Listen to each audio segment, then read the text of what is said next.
se eu tinha indicação, eu não falei nada antes, mas eu queria então começar minha fala indicando alguns textos, assim, né?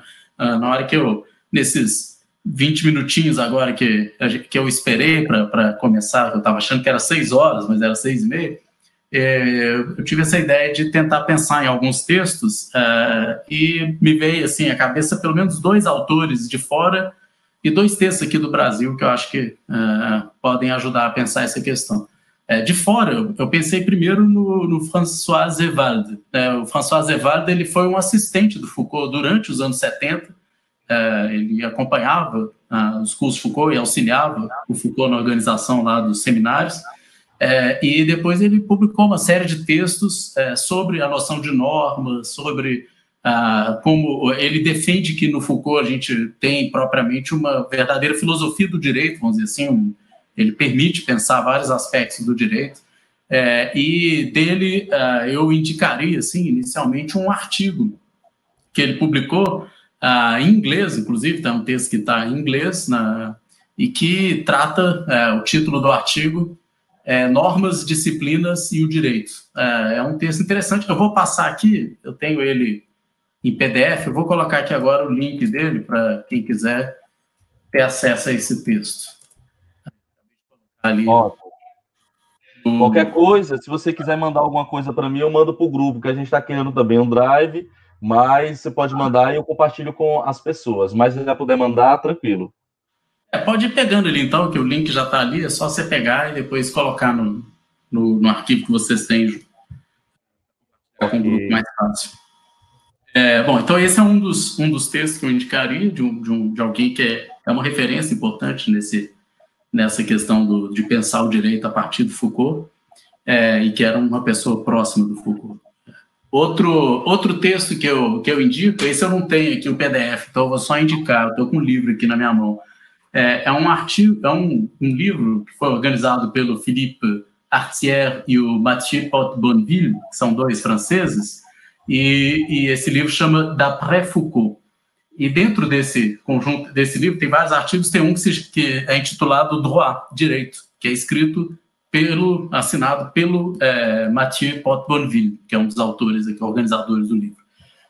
Esse é um artigo muito interessante, não é curto, né, é um capítulo só de um livro, e que vai falar ele vai refletir um pouco sobre essa coisa que existe uma tendência, às vezes, a se considerar o Foucault que ele teria um pensamento antijurídico contra o direito, de negação, às vezes, da importância do direito, etc. E ele tenta compreender melhor em que sentido a gente deve entender isso, quais são os limites dessa crítica, e por aí vai. Ele vai discutir também a noção de norma, enfim.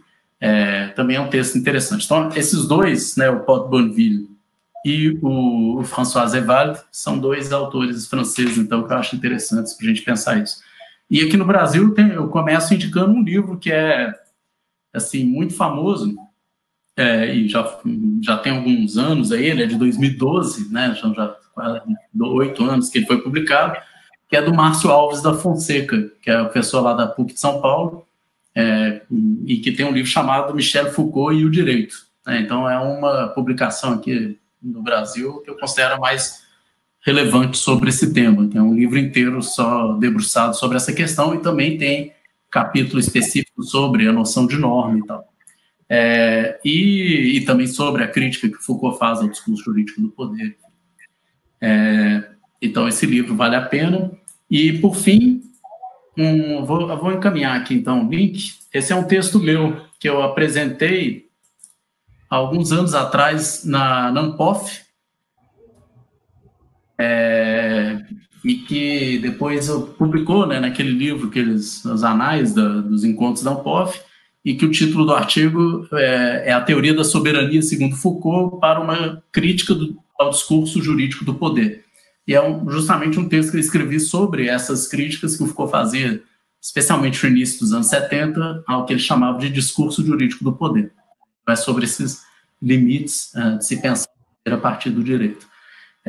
Bom, então, eu vou falar um pouco sobre isso também, mas, enfim, já que eu cheguei a escrever um texto e apresentar esse tema, fica aí a sugestão também desse outro trabalho aí. Bom, então tá, essas são sugestões, assim, de leitura sobre Foucault. Agora, para a gente pensar mais diretamente dos próprios textos do Foucault, onde que a gente vai encontrar material para isso, eu disse que são os trabalhos dos anos 70. Então, começando pelos cursos no Collège de France, a partir de 73, né, que é aliás, antes mesmo, 72 já, Teorias e Instituições Penais, 73, Sociedade Cultiva, depois também o Poder Psiquiátrico, enfim, todos esses cursos que vão se estender até o final dos anos 70, até 79, que é o nascimento da biopolítica. Em todos esses cursos a gente vai encontrar alguns elementos importantes para pensar o direito. E, além disso, os 2 livros mais importantes que foram publicados, né, nesse período, que é Vigiar e Punir, em 75, e o primeiro volume da História da Sexualidade, que é A Vontade de Saber, em 76. Né, que todo esse material vai trazer várias coisas para a gente pensar o direito.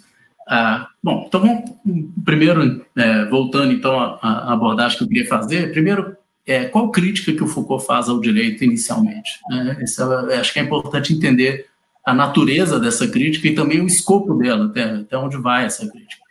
Essa crítica, eu acho que talvez o lugar que ela está melhor formulada, ela aparece em vários momentos, é uma crítica muito constante, assim, vários textos do Foucault, a gente vai encontrar essa crítica ao discurso jurídico do poder.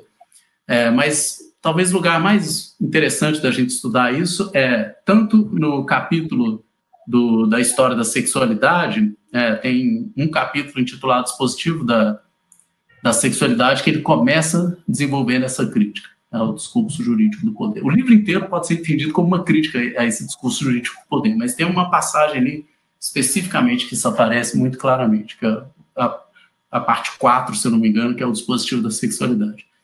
E, além disso, tem uma aula Em Defesa da Sociedade, que é o...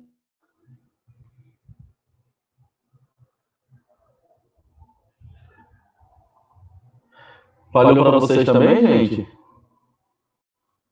Sim, parou aqui. Sim, parou. Deixa eu mandar uma mensagem aqui para ele. Falhou aqui, Alex, também. Ai, caiu. Alguém caiu da nuvem.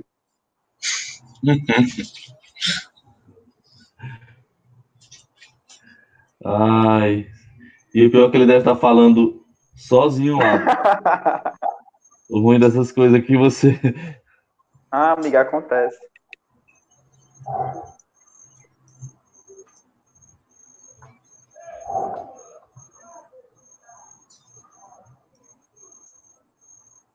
Ele tá vendo aqui já.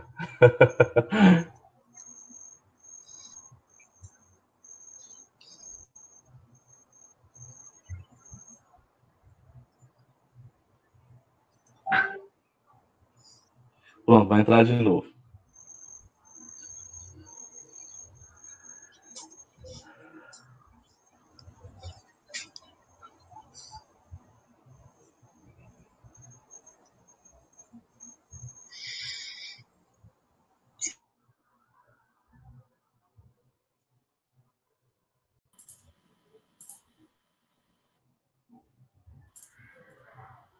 Sim, gente, tá todo mundo já se preparando para a seleção de mestrado e doutorado aí, para quem não tá. E o negócio vai começar agora, né? Firme e forte, amigo, firme e forte. Oi, vocês estão me ouvindo aí agora? Pronto, sim, agora sim. Não entendi não, porque eu continuei na sala aqui como se estivesse tudo normal. E o sinal da internet aqui. Você travou e sua imagem ficou parada. Bom, eu vou alterar a qualidade da imagem, que isso pode facilitar a transferência e diminuir. Para mim, aqui a sua barrinha está aparecendo cinza, eu não sei o que significa. E também está sem imagem. Tá sem imagem? Vocês estão vendo, gente, imagem? Não dá para ver, não. Não tô vendo nada, não. Oi, gente, mas no Jitsi, quando a internet está caindo, né, tá baixa a recepção, ele mesmo já tira a imagem. Então eu tô sem imagem para vocês? Sim, tá sem imagem. Isso. Bom, eu vou fazer o seguinte aqui, eu vou conectar via celular, que acho que facilita. Às vezes pode ser que a internet acabe aqui, tá ruim. Ô, Marcos, mas a sua conexão está parecendo cinza, porque está muito fraca. Talvez, se ela melhorar ao longo da sua fala, sua imagem volte, só deixar seu vídeo ligado mesmo, que ela mesmo retorna. Vou alterar a conexão aqui, vamos ver.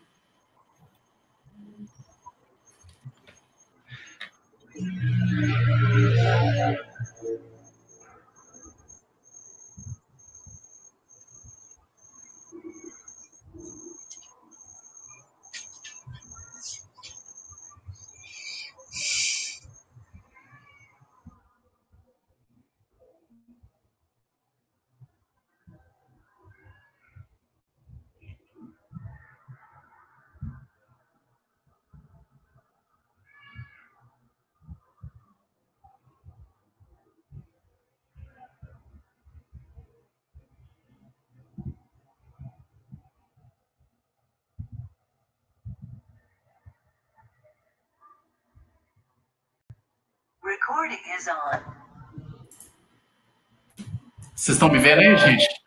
Sim. Agora sim? Sim. Sim, eu estou conseguindo ver. Bom, então vamos lá. Eu estou conectando pelo celular agora. Vamos ver se eu estou roteando pelo celular. Às vezes a conexão do celular está melhor. Porque a minha internet aqui, inclusive, é um cabo que eu puxo, então nem tem tanta oscilação, mas às vezes, por causa do horário, fica sobrecarregado.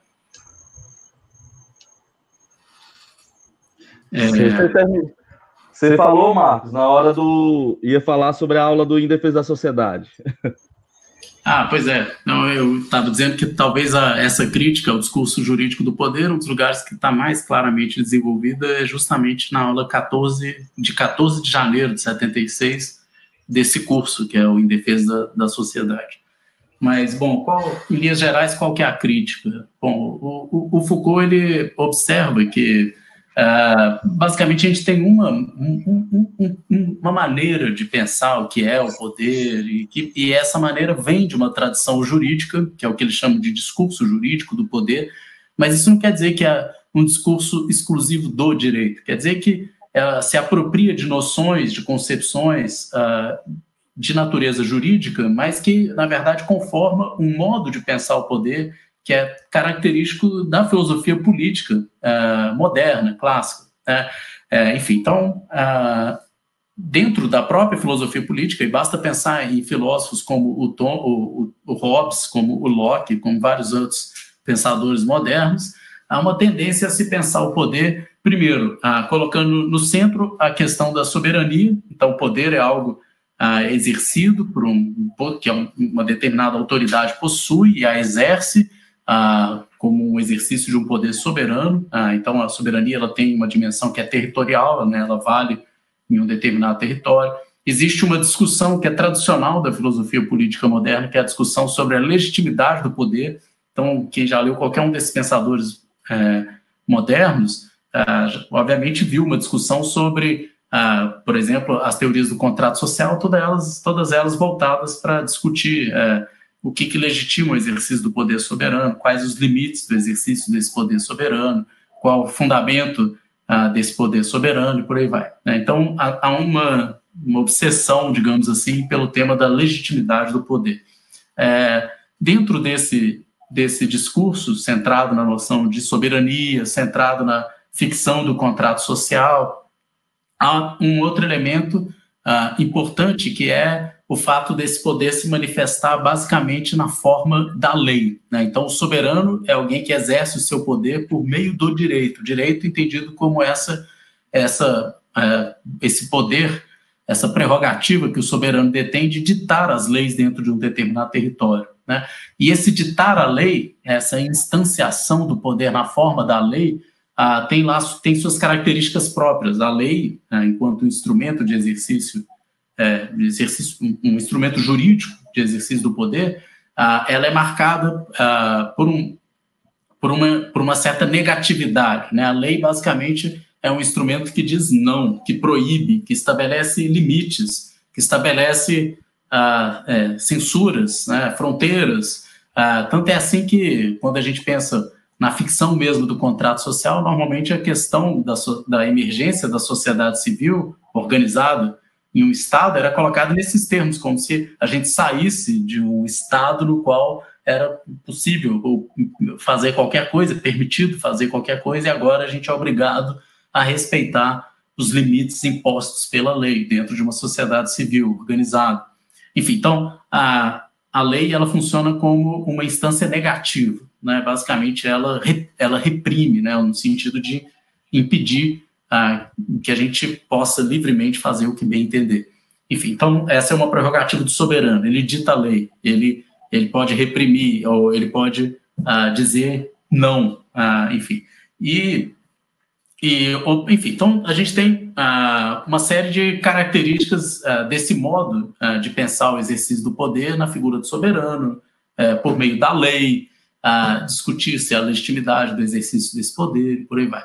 E tem uma outra característica que o Foucault vai ressaltar nesse discurso jurídico do poder, que é o fato de o poder ser pensado geralmente como se fosse um bem, né, um objeto, uma coisa que pode ser detida por alguém, possuída por alguém, e que esse alguém pode realizar com essa coisa atos que são próprios das transações jurídicas, por exemplo, que é negociar isso, ceder, e aí tem, né, toda a ficção do contrato social é isso, os sujeitos no estado de natureza, os indivíduos no estado de natureza eles teriam direitos sobre o seu próprio corpo, eles, enfim, teriam liberdades que são inatas e tal, e a partir do momento em que, então, se celebra o pacto ou o contrato social e se constitui a figura do soberano, é como se eles cedessem ao soberano certas prerrogativas, né? Então, agora cabe ao soberano ditar a lei, não posso mais agora eu mesmo definir por conta própria tudo que eu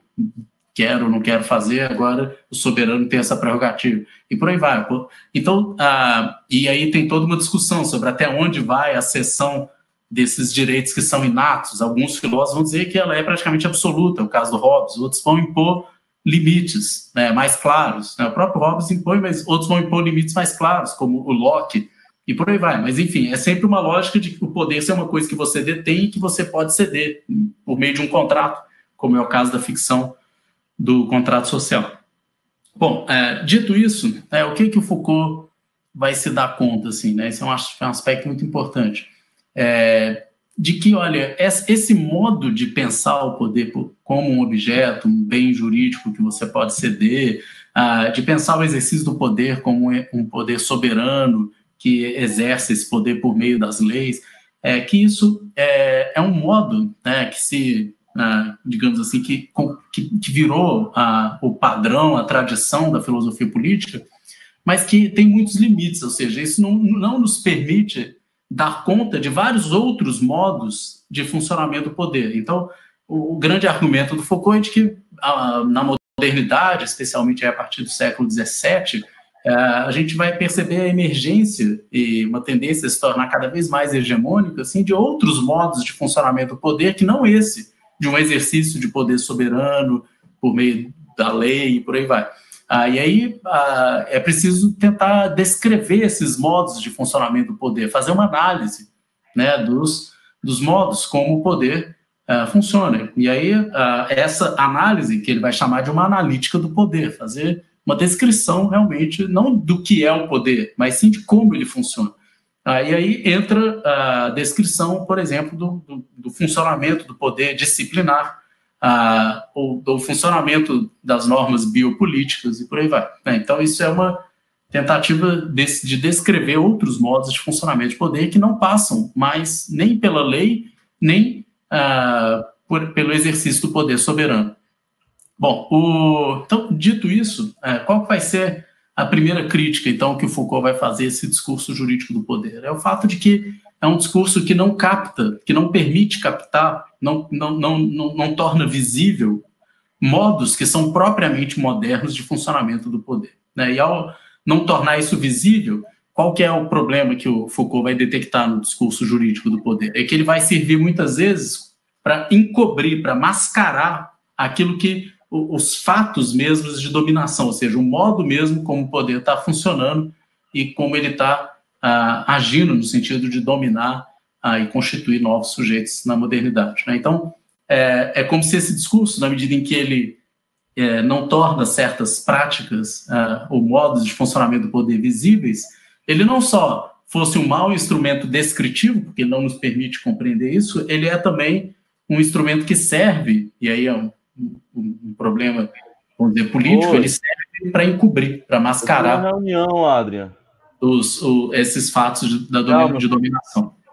Bom, o outro aspecto que eu acho interessante nessa crítica do Foucault, isso aparece sobretudo no primeiro volume da História da Sexualidade. Ele tem um momento lá que ele diz uma coisa que eu acho muito interessante, que é o seguinte: olha, primeiro, o poder, esses modos de funcionamento do poder, eles vão ser tanto mais eficientes, ou seja, eles vão funcionar tanto melhor, quanto menos perceptíveis eles forem. Ou seja, um poder que ninguém percebe ou se dá conta do funcionamento dele, ele tende a ser extremamente eficaz na realização dos seus fins, né? Ou seja, basicamente ele consegue o que ele quer.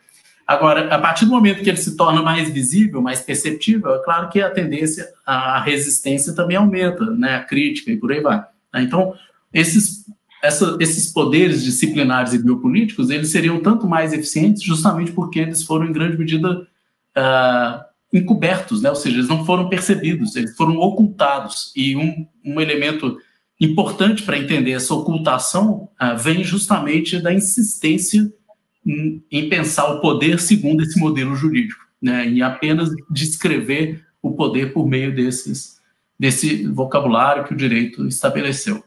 Então, percebo que a crítica do Foucault não é exatamente ao direito, não é exatamente o direito não é o problema central nesse momento é o discurso jurídico do poder, ou seja, é pensar o poder a partir desse discurso jurídico, desse vocabulário jurídico. A questão tem muito mais a ver com, digamos assim, reformular as nossas concepções e o nosso vocabulário acerca do poder, que a gente usa para pensar e falar sobre o poder, as relações de poder. E é como se o que o direito, então, ofereceu para a filosofia política foi um vocabulário, foi um conjunto de concepções e de noções que já estavam estabelecidas, né, referente à figura do soberano, à legitimidade do poder soberano, a forma da lei, e por aí vai. Então, como se, na hora que a filosofia política quis pensar o fenômeno do poder e do exercício do poder, o vocabulário que ela tinha e que ela utilizou vinha do direito, era um vocabulário jurídico. Bom, então, acho que essa é uma questão interessante para a gente se dar conta de qual é a natureza e o escopo da crítica. Tem muito mais a ver com um certo vocabulário que o direito fixou, consagrou e fixou e que influenciou o pensamento político moderno. Bom, para além disso, aí vem também, a gente entende um pouco melhor o que Foucault vai fazer, então, a partir disso, né? Dado que esse vocabulário ele é insuficiente e que essas noções não dão conta dos novos fenômenos propriamente modernos de funcionamento do poder, qual que é, então, a estratégia? Vai ser preciso empreender digamos assim, reformular toda essa nossa estratégia descritiva, então, daí uma nova analítica do poder. Se a gente for pegar para ler o primeiro volume da História da Sexualidade, por exemplo, qual que é o tema central desse livro, né? A vontade de saber.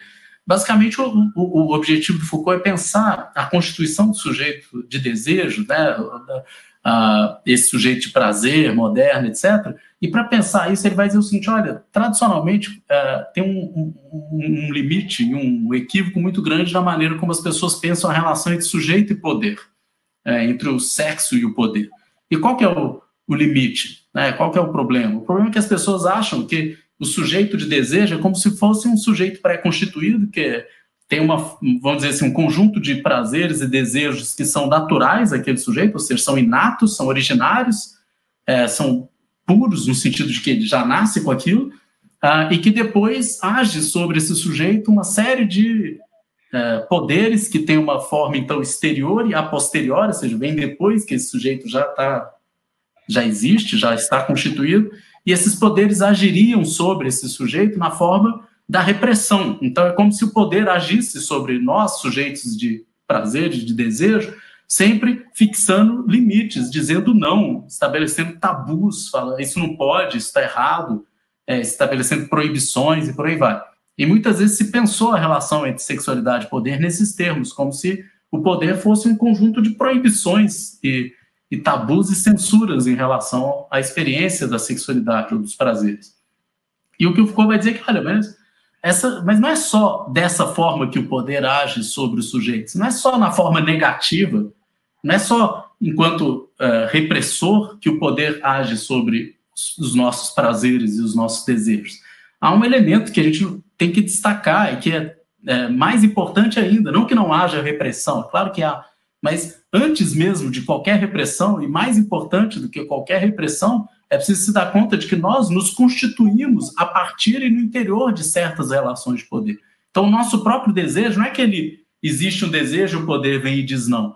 O próprio desejo que nós temos, na sua constituição, já há ali, em funcionamento, relações de poder. Então, esse é o que o Foucault vai chamar de o papel ou a função positiva, constitutiva que o poder tem.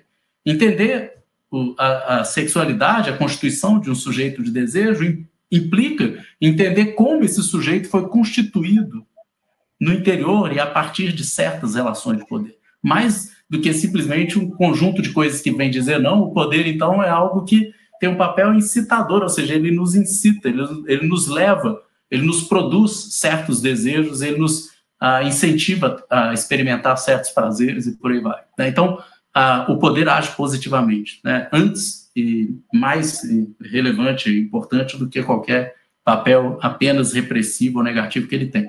E por que isso não teria ficado muito claro? Porque quando a gente pensa a relação entre sexo e o poder, ou entre sujeito e poder a partir do discurso jurídico do poder, a tendência é pensar o poder sempre na forma de uma lei que é externa e que diz não. E não é assim que o poder funciona, e pensar dessa maneira não nos permite entender a complexidade, a profundidade da relação entre sujeito e poder. Então, acho que esse livro acho que é fundamental para entender isso. Por que talvez as pessoas se perguntassem isso?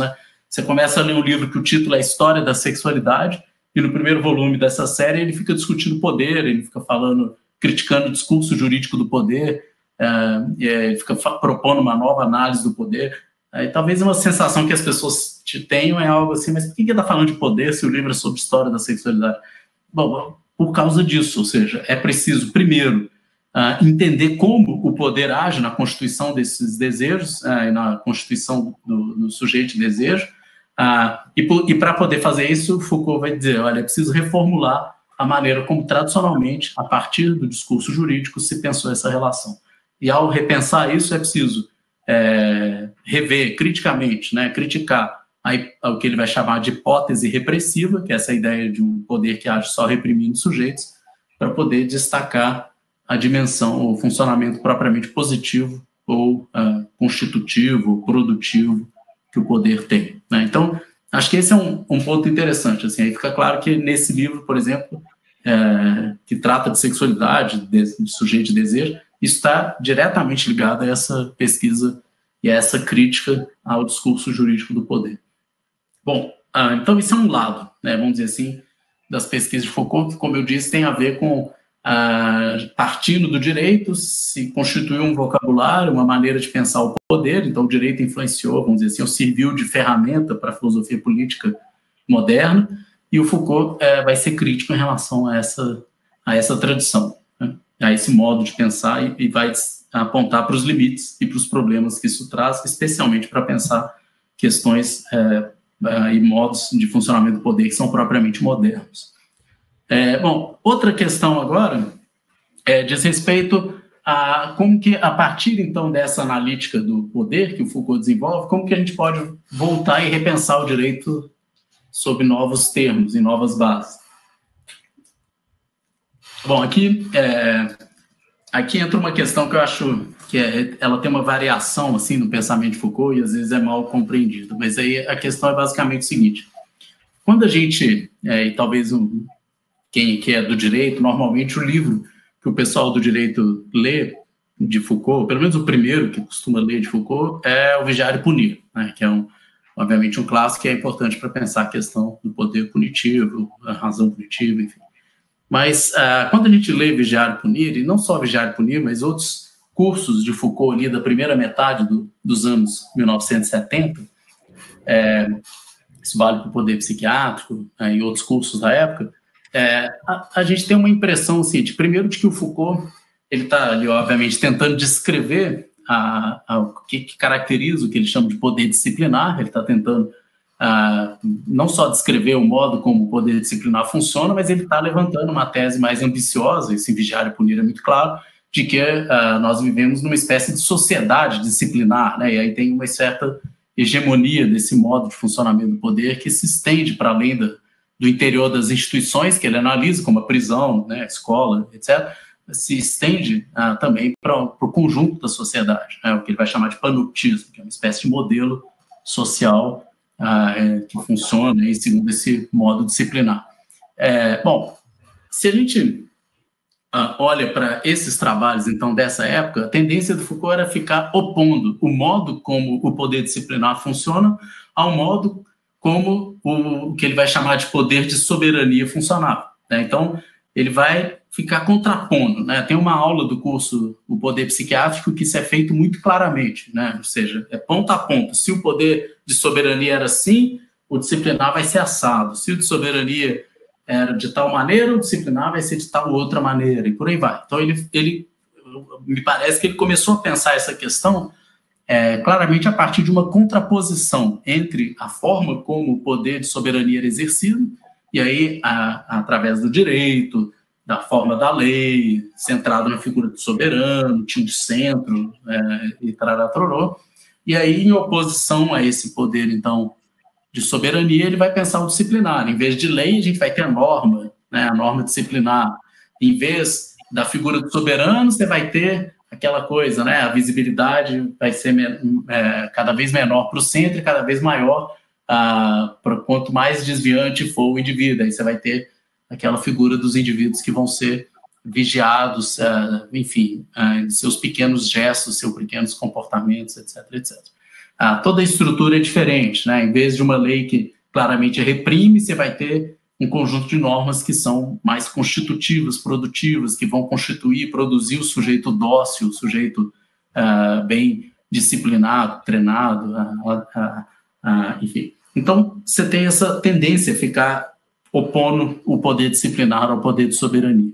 E nesse contexto, então, do início dos anos 70, é comum a gente encontrar, isso aparece em Vigiar e Punir em algumas passagens, mas também em outros textos, é comum a gente ver o Foucault falar algo do tipo assim, olha, no final das contas, o que aconteceu na modernidade, né? De um lado, a gente teve uma afirmação formal de um conjunto de direitos, a Declaração de Direitos, né? Os direitos, a Declaração de Direitos Humanos, né? Enfim, direitos do homem e do cidadão, etc. A gente vai ter a consagração dos códigos modernos, né? Toda a conformação da ideia de sujeito de direito, com suas prerrogativas, com seus direitos fundamentais, etc, etc. Tudo isso conforma uma espécie de aparato jurídico que diz respeito, digamos assim, a um aspecto formal do exercício do poder. Só que, de fato, vamos dizer assim, o que Foucault vai dizer? De fato, o poder não estava operando por meio desses instrumentos jurídicos. Então, enquanto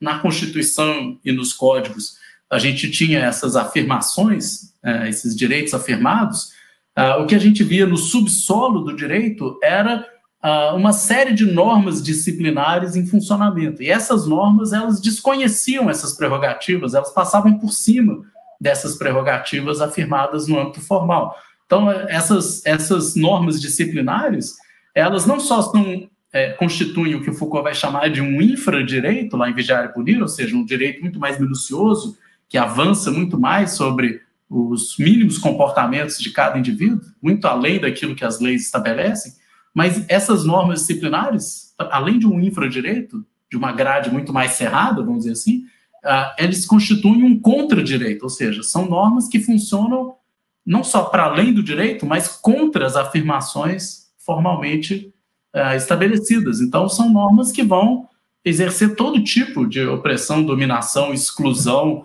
etc., de seleção, de reclassificação, tudo aquilo que a disciplina produz, ignorando completamente os limites formalmente estabelecidos. Então, elas são em grande medida, um contra-direito, né?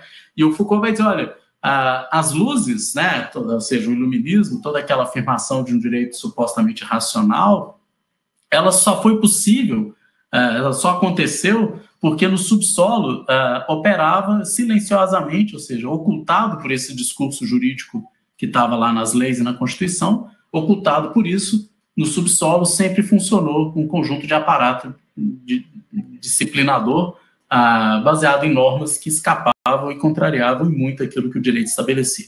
Então, ao dizer isso, né, o Foucault ele sustenta a tese nesse momento inicial de que teria havido uma espécie de esvaziamento do direito, ou seja, o direito perdeu a capacidade de efetivamente ser o regulador social, aquilo que determina a vida social, e passou a ser um véu que encobre e mascara e legitima as normas que efetivamente estão dominando e produzindo a sociedade, que são especialmente normas de tipo disciplinar. Enfim, então, o direito ele perderia essa primazia e viraria uma espécie de invólucro, assim, enganador, ilusório, que legitima simplesmente um funcionamento de um poder disciplinar. Isso está em uma parte, se não me engano, no capítulo sobre panoptismo, lá de Vigiar e Punir. Bom, dito isso, mas isso não é a última palavra, digamos, que o Foucault tem em relação ao direito, de que ele, digamos assim, ele foi superado pelas disciplinas, né? A partir de 76, 77, especialmente no curso de 78, que é o do Segurança, Território e População, ali fica mais claro que o Foucault começa a alterar a visão dele em relação ao direito, e mais do que uma contraposição, né, o direito contraposto à disciplina, a gente, primeiro, vai ter introdução de um terceiro modo, claramente, um terceiro mecanismo de funcionamento de poder, que é o que ele vai chamar de poder disciplinar, né, poder de biopoder, o poder biopolítico, e que, na sequência, a partir do curso de 78, 79, ele vai associar a noção de governamentalidade, a governamentalidade liberal, neoliberal, já no curso de 79, que é o nascimento da biopolítica. Mas, enfim, a partir dali, o que o Foucault começa a tratar de uma maneira mais clara? Depois, assim, se a gente olha anteriormente, não é que isso estava completamente ausente, isso aparece em vários textos anteriores do Foucault, mas eu acho que isso fica mais claro e ganha um destaque maior a partir de 78. E o argumento do Foucault é o seguinte, olha, no final das contas, esses modos de funcionamento do poder, o de soberania ou a forma jurídica, o poder disciplinar e o biopoder, ou a governamentalidade, elas não são excludentes, assim, não se trata de uma sucessão, não se tratam de eras ou momentos distintos que se sucedem. Ora, era, sei lá, o poder de soberania, depois o disciplinar, depois a biopolítica, como se uma coisa entrasse simplesmente no lugar da outra, né, e eliminasse a outra, substituísse a outra. Não se trata disso. O Foucault vai argumentar claramente no sentido de que, olha, essas formas distintas de funcionamento do poder, elas vão se somando, elas vão se articulando de uma maneira distinta, diferente, né?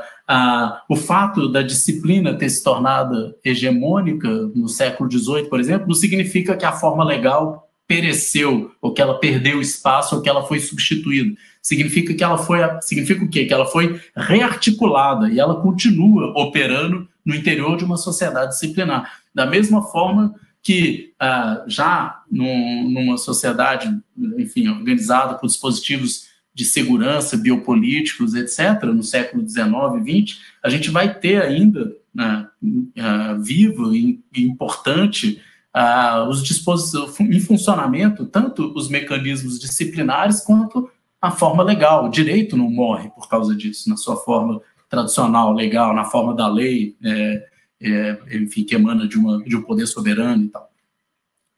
Essas coisas continuam, né? Inclusive, no Segurança, Território e População, Foucault vai chegar a dizer que, olha, a emergência dos dispositivos de segurança, o fato deles se tornarem hegemônicos aí no século XX, e XIX e XX, inclusive produziu uma inflação legal, ou seja, o direito ele cresceu, né? Ou seja, ele foi multiplicado, uma inflação do direito, né? Quanto mais esses dispositivos securitários avançam, mais também o próprio direito ele se complexifica, ele vai avançando sobre áreas que antes ele também não agia, que ele não entrava, ele vai também se multiplicando e avançando por vários domínios, né? Enfim, então, não se trata de pensar que o avanço da biopolítica fez diminuir a importância do direito. Pelo contrário, o direito continua, só que agora ele está rearticulado, ele se reorganiza no interior de uma sociedade que é também disciplinar e biopolítica. Enfim, então, acho que essa forma de pensar do Foucault a partir aí da segunda metade dos anos 70, eu particularmente acho mais interessante e ajuda a entender que não se trata de criticar o direito, nem de tirar a importância do direito. Não me parece que é isso que o Foucault está fazendo, especialmente de 78 para frente. Pelo contrário, ele está recolocando o direito dentro, digamos assim, de um novo lugar, repensando o direito a partir desse novo lugar.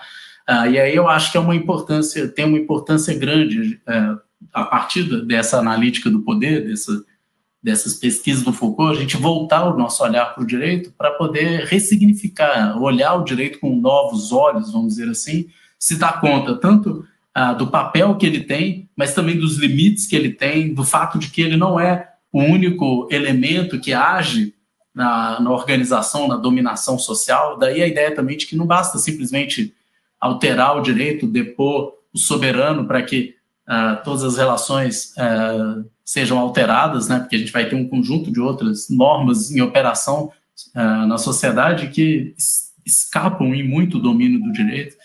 E aí entender essa dinâmica, né? Os diferentes modos de funcionamento do poder e até onde vai o direito e também a importância que ele tem, mas os limites que ele possui, acho que isso, certamente, a analítica do poder ajuda bastante a entender e permite que a gente tenha uma visão mais crítica, né, inclusive, do direito.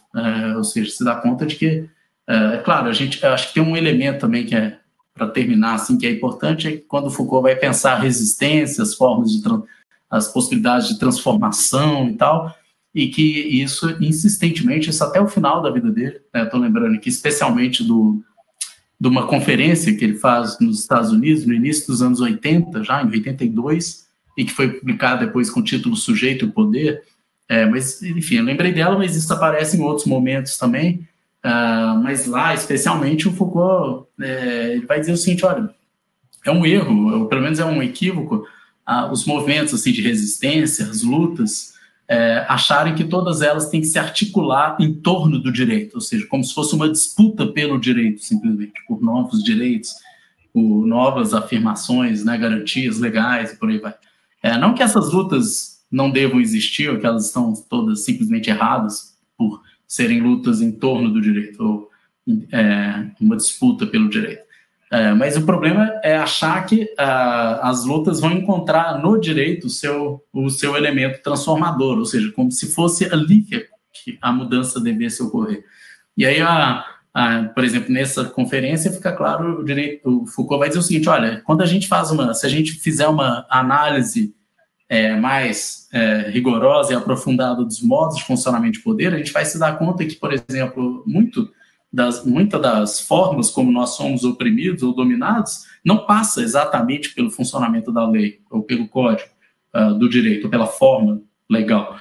Muitas têm a ver com várias outras normas, né, que nos docilizam, que são impostas a nós, que nos impõem uma certa forma de vivência da sexualidade ou da individualidade, ou formas de gestão populacional, né, que seriam biopolíticas e por aí vai.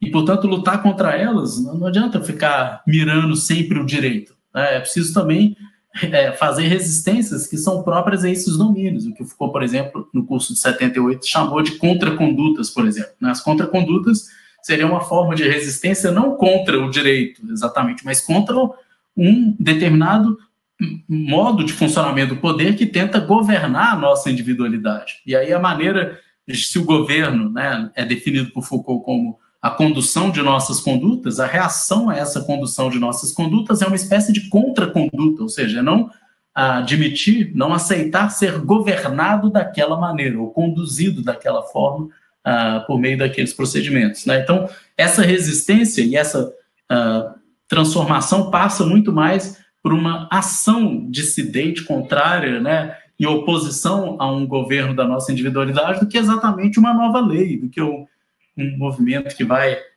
disputar um novo direito e por aí vai, né? Então, acho que entender esses modos de funcionamento do poder ajuda também, né, isso ilumina e tem um papel importante no direcionamento das lutas, né, de como nós vamos fazer frente a isso que nos oprime, que nos domina. É preciso entender primeiro como somos dominados, né, por quais dispositivos, né, de que maneira, né? Não adianta a gente querer lutar contra uma dominação se a gente nem sabe de onde ela vem e como ela funciona. Nem toda dominação vem do direito, nem toda dominação vem de um poder soberano centralizado. Não que essa forma de dominação não exista, mas ela não explica a maior parte das maneiras como, a partir da modernidade, nós fomos dominados, controlados, disciplinados, e por aí vai, né? Então, daí a necessidade da gente pensar com o direito, mas muito além do direito, né? O direito também, ele está articulado a isso, mas vai muito além disso. Então, acho que, num certo sentido, o Foucault pode ser importante para o direito nesse sentido, né? Digamos assim, para baixar a bola dos juristas que acham que o mundo todo gira em torno da lei, do soberano, e do exercício do poder soberano, e se dá conta que, olha, não que isso não tenha importância, mas tem muita coisa para além disso, e tem muita coisa para debaixo do pano, essa que é a questão, né? Tem muito mecanismo em operação para debaixo desse tapete que foi colocado aí, que é a forma jurídica, que está encobrindo muita coisa, inclusive, né? Bom, então acho que as ideias assim, que eu queria trazer iniciais eram essas, mas como é que é, Alex? Como é que o grupo anda funcionando? Vocês debatem? Eu acho que o povo está tudo processando as coisas que foram ditas agora, porque foi tanta coisa. E aí o grupo geralmente funciona assim: a gente abre a conversa como abriu com você e a gente vai conversando no meio do caminho, mas espera a pessoa pôr, né? E eu acho que agora eu estava todo mundo tão concentrado que eu estou vendo que tem poucas perguntas aqui no chat, e aí eu acho que agora a gente abre para o pessoal perguntar, né? Eu tenho uma pergunta aqui, mas eu acho que porque assim, como eu te disse, a gente está trabalhando com a questão dos interesses, né? Os interesses dos integrantes, e aí a gente vai convidando as pessoas para estar conversando. Então, eu acho que se tiver alguém que esteja, por exemplo, com algum interesse mais direto, eu acho que as pessoas poderiam aproveitar, por exemplo, se tiver alguém com interesse em alguma pesquisa no direito, outra coisa do tipo, poderia fazer perguntas. Eu acho que, justamente, antes de colocar, se tiver alguém que tiver já interesses mais direto, pudesse querer perguntar, né, a você, e aí eu já abro aqui para alguém quiser conversar, já perguntar, o próprio Danilo, que foi teu aluno, outros colegas, e aí depois eu acho que coloco. E eu acho que o pessoal mesmo pode se abrir, né? Desse jeito. A ideia é essa, sabe, Marcos? Uhum. Ok. E aí, gente? Boa noite, José aqui. Eu vou pedir a gentileza de não ligar a câmera, porque minha internet está um pouco ruim, então... enfim, eu sou do direito. Na verdade, eu faço doutorado em Direito. Entrei agora, recentemente, aqui na UFPB, em João Pessoa. E, assim, inicialmente eu ia mudar minha pesquisa, só que minha orientadora acabou não lidando bem com esse fato. Então, eu estou meio que continuando com minha ideia original, que é pensar a realidade dos indígenas tabajaras, que estão situados aqui no litoral sul da Paraíba. Principalmente pensar os processos de violência que eles vêm sofrendo, inclusive pelo fato deles não serem reconhecidos pelo Estado como sendo realmente um povo indígena. E por conta disso, eles estão desterritorializados, né? E isso é uma questão bem central para pensar essa realidade indígena, porque tem a ver com a própria identidade étnica do povo. Enfim, o ponto é que eu, no último encontro, acabei colocando isso também. Então, como é algo que me deixa muito inquieto, porque eu estou tentando me situar, estou tentando estabelecer pontes e conexões, enfim. Eu queria saber, de repente, se tu tem alguma sugestão de alguma discussão que eu poderia tentar trazer para a minha pesquisa a partir de Foucault. Para pensar a questão dos povos indígenas, é isso? Complicado, hein? Primeiro porque essa não é uma questão que ele tenha trabalhado, né? Enfim, diretamente não. Agora, é claro que você pode pensar nas formas de exclusão, e aí você tem, né, estruturas de normalização sociais, né? Então você tem uma norma que é estabelecida, você tem os desviantes, e aí você tem um conjunto de tratamento em relação a esse desviante. Eu acho que no caso dessa política em relação à população indígena, você tem vários elementos que são de ordem disciplinar, que ajudam a entender em grande parte o tipo de dominação, de opressão que essa população sofre, né, na medida em que elas são vistas como desvios em relação a uma certa norma, que é a norma do sujeito produtivo, docilizado no interior de uma sociedade capitalista industrial, né? Estão fora dessa norma. Mas em relação a esse outro, aí entra diferentes estratégias, né?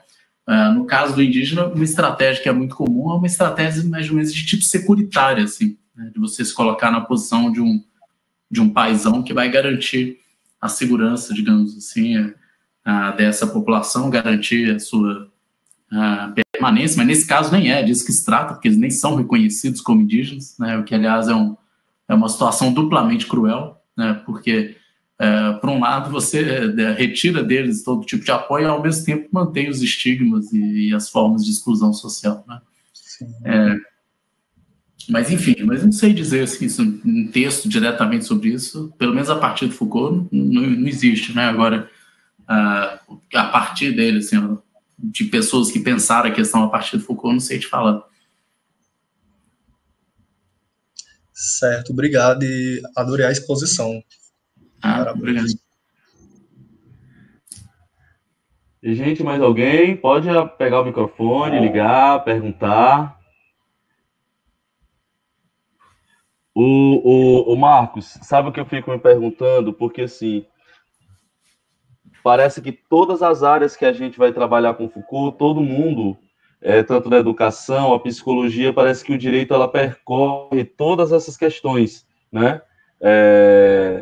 Parece que você não consegue fugir porque justamente é uma ferramenta de exercício de poder, não é de exercício de poder necessariamente, mas é como você colocou, né? Parece que toda essa discursividade, essa forma de exercício de poder, ela circunda sobre isso. E a minha pergunta era justamente no seguinte ponto, né? Você, para os colegas que não conhecem, o Marcos, ele também coordena um grupo, né? Acho que, se quiser convidar também, um grupo, eu não sei até o nome, eu só sei a sigla do nome, mas agora a gente está estudando o Atirin Baby, né?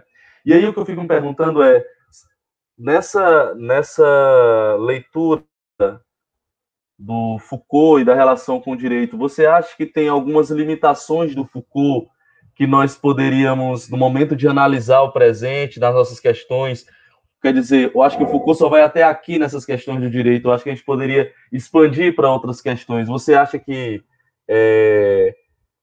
tem uma discussão em torno disso que a gente poderia colocar, que você poderia colocar para a gente?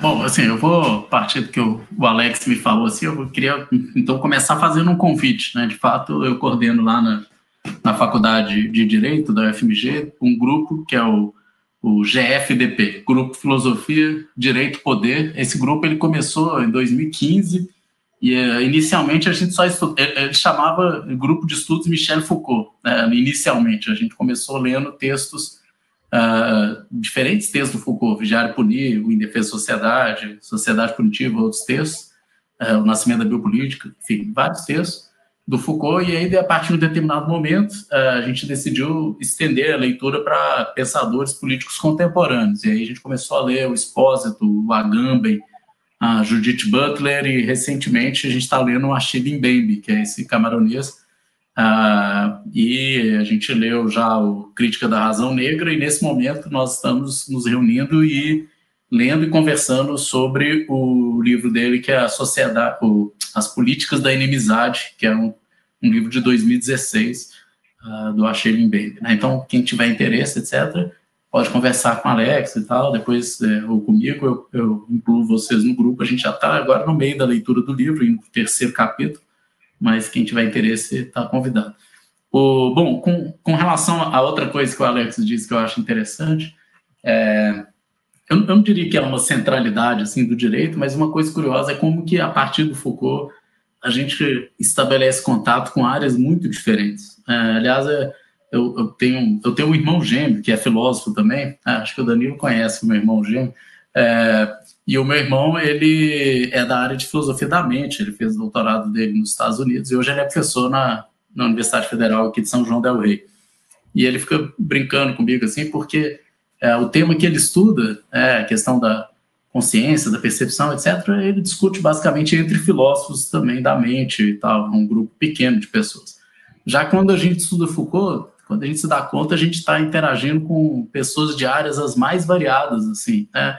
E frequentemente eu sou chamado para participar, assim, ou de eventos, ou de bancas, né, de defesa, assim, de mestrado, doutorado, na psicologia, ou na história, ou nas ciências sociais, na antropologia, também no direito, na própria filosofia, em diferentes áreas, porque, afinal de contas, tem gente interessada, discutindo, pensando questões a partir do Foucault, em diferentes áreas, né? Então, a gente acaba que, a impressão que eu tenho é que a gente circula mais, né? Não porque, sei lá, por uma questão do objeto mesmo, porque Foucault, ele se comunica muito, né? Acho que não é à toa também que, quando a gente pega aqueles rankings lá de teóricos do século XX que são mais citados nas áreas das humanidades no mundo, o Foucault sempre aparece entre esses top 10 aí, né? Os 10 mais citados. As obras, 2 livros do Foucault estão sempre entre esses top 10, que é Vigiar e Punir e a Vontade de Saber, que é o primeiro volume da história da sexualidade. E isso acontece não só porque Foucault, é claro, é um pensador muito influente, mas eu acho que também pelo fato dele transitar por muitas áreas. Então, no final das contas, não é só o filósofo que está lendo Foucault. É o filósofo, é o pessoal do direito, é o pessoal da psicologia, é o pessoal da educação, é o pessoal da antropologia, não sei mais quem, é um tanto de gente, né? Então, é claro que se você vai fazer um levantamento de humanidades de maneira geral, quem é mais citado, Foucault vai aparecer, porque, afinal de contas, ele não é citado numa área só, né? Além de ser muito influente, ele é influente em várias áreas, né? Então, acho que isso é um traço, assim, que então, e é claro, o direito é uma dessas áreas, né? E por vários motivos, né? Como eu tentei mostrar aqui, tem várias conexões, mas, para além disso, eu nem falei. Eu vi aqui que teve uma pergunta aqui sobre a relação entre direito, violência, justiça, etc., né? Bom, então, tem todo, assim, aí tem um papel importantíssimo do Foucault que me parece, assim, teve um impacto muito grande no pensamento dentro da criminologia, pensar a figura de quem é o criminoso, as políticas criminais. Vigiar e Punir foi um livro que impactou muito as pesquisas nessa área, né? Em alguns domínios ele não é exatamente original, algumas coisas já tinham sido ditas dentro da reflexão da criminologia, mas certamente uma coisa foi original no livro. Ele situou algumas dessas questões de política criminal dentro de uma descrição mais ambiciosa, de um conjunto da sociedade, de pensar isso como uma ratio, né, uma racionalidade de poder, né, pensar a razão punitiva dentro de uma lógica mais geral de funcionamento do poder, que é o poder disciplinar, que é a lógica disciplinar, né? Então, assim, é como se aquela questão que antes era pensada assim, meio desconectada, de repente encontrasse um marco teórico, vamos dizer assim, um lugar onde aquilo faz mais sentido, onde você entende melhor por que estamos punindo dessa maneira. Aliás, o Vigiar e Punir, eu acho que claramente nasceu de uma instigação que está lá na Genealogia da Moral do Nietzsche. Tem uma passagem que o Nietzsche vai falar sobre a punição, sobre o fato das pessoas serem punidas e tal, e ele vai dizer o seguinte: olha, a punição, no final das contas, sempre existiu, né? Ou seja, sempre se puniu, Agora, por trás dessa aparente estabilidade, ou seja, o fato de sempre ter existido punição, se esconde uma variação muito grande, que é o sentido, ou seja, pune-se de formas diferentes, com propósitos diferentes, com sentido diferente, para fins, por razões diferentes, por aí vai. Então, no final das contas, a gente não pune pelo mesmo motivo, a gente não pune pela mesma razão, a gente não pune da mesma forma e por aí vai. E o que o Foucault basicamente vai descrever é como e por que punimos na modernidade, né? E a verdade é que a gente tem uma nova estratégia ou razão punitiva, e entender essa nova forma de punir, aí entender quem é o objeto, a figura, quem é constituída aí, que é a figura do delinquente, entender os mecanismos, isso é fundamental, né? Para se dar conta de que, enfim, a gente está falando de uma punição completamente diferente daquela, por exemplo, do ancião regime, né? do regime monárquico até o século XVII e tal. Bom, então, assim, acho que esse é um ponto, assim, que o Alex me fez pensar, que se dar conta tanto dessas múltiplas aplicações do Foucault, como também dessa visibilidade que ele tem em várias áreas diferentes. Tinha mais questão, mas eu acho que eu esqueci. Você quer tem outra questão? Você quer me lembrar aí? O Moisés, ele tá querendo falar, acho que ele vai pegar a fala. E aí, Marcos, não sei se eu consegui entender, mas tu acha que para entender algumas questões do direito no presente, o Foucault tem limites, essa questão dos limites? Não, tem limites, é claro. Aliás, tem uma coisa que eu não gosto, de igrejinhas, assim, especialmente na filosofia, né? Parece que tem umas pessoas que acham que se interessar por um filósofo é como se você precisasse colocar ele num altar e ele tem que ter resposta para todas as suas inquietações. É tipo um livro sagrado, assim. Agora aquilo foi uma revelação e aí não há nada que escape à luz daquele Deus que você colocou no altar, né?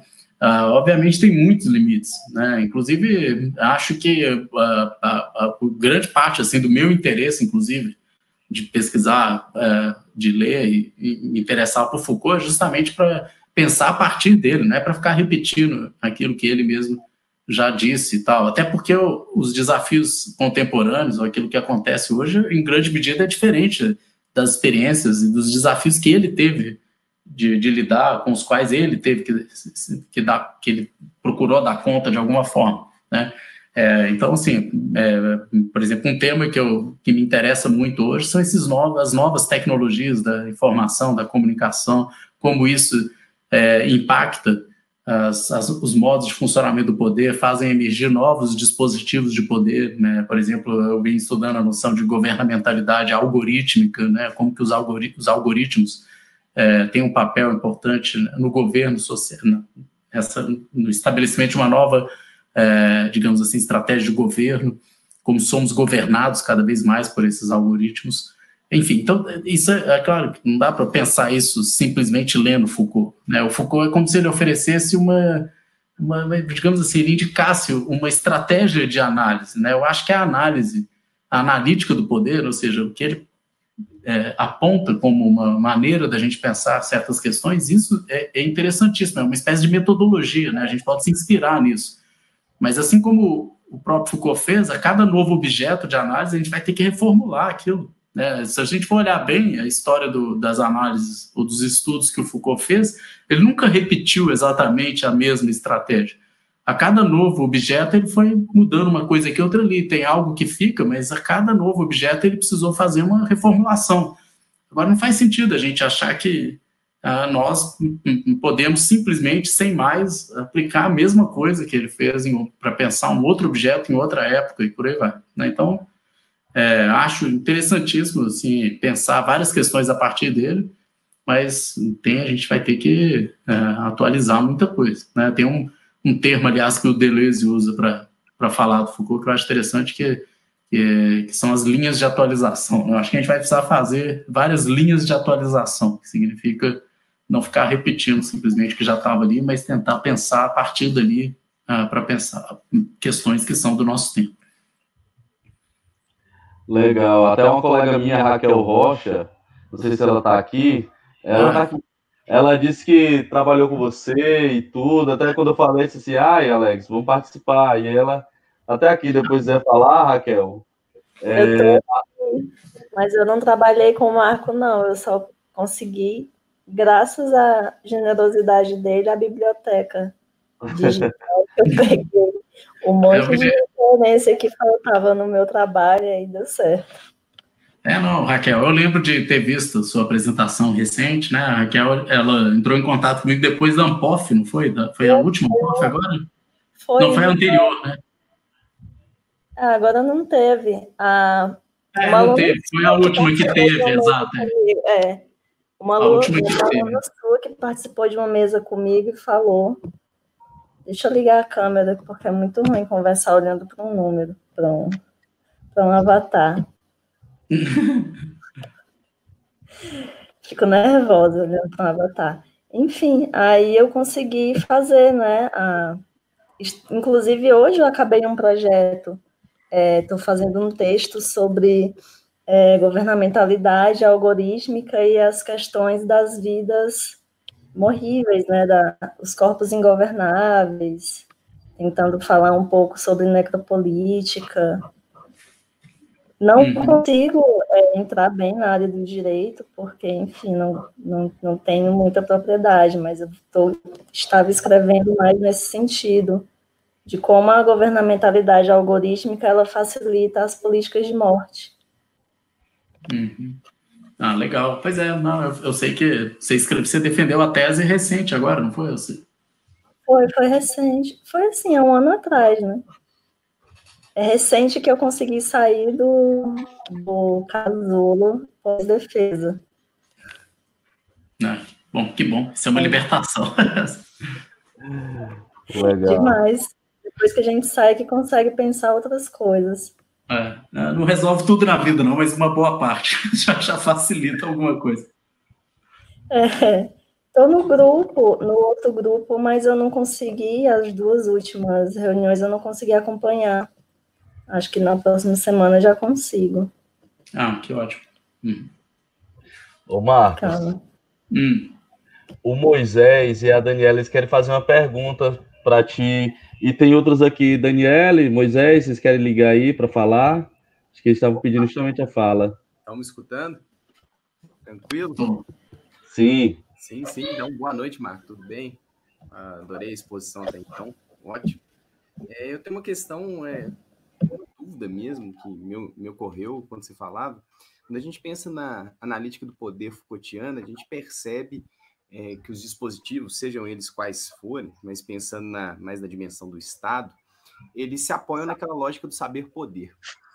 E aí, quando você falou da questão do Estado, pelo menos no início dos anos 70, né, Foucault vendo o Estado como uma perspectiva mais como se fosse um elemento que encobrisse determinadas práticas, e aí depois ele foi se desvinculando dessa relação.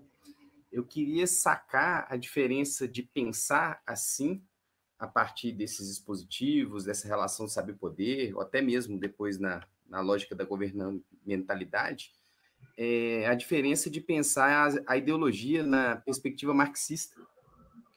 Se você pudesse falar um pouco desse contraste, se a diferença passa pelo sujeito que se transforma ou não, ou como que a gente pode perceber esse sujeito no Marx e no Foucault, mais ou menos por aí. Não sei se eu me fiz entender. Bom, eu vou tentar só... Essa é uma questão... Tem 1 milhão de coisas escritas sobre ela, na verdade, né? É um desses temas polêmicos, inclusive. Mas uma coisa é clara. Toda vez que você encontrar o Foucault falando de ideologia, assim, ele está falando mal, né?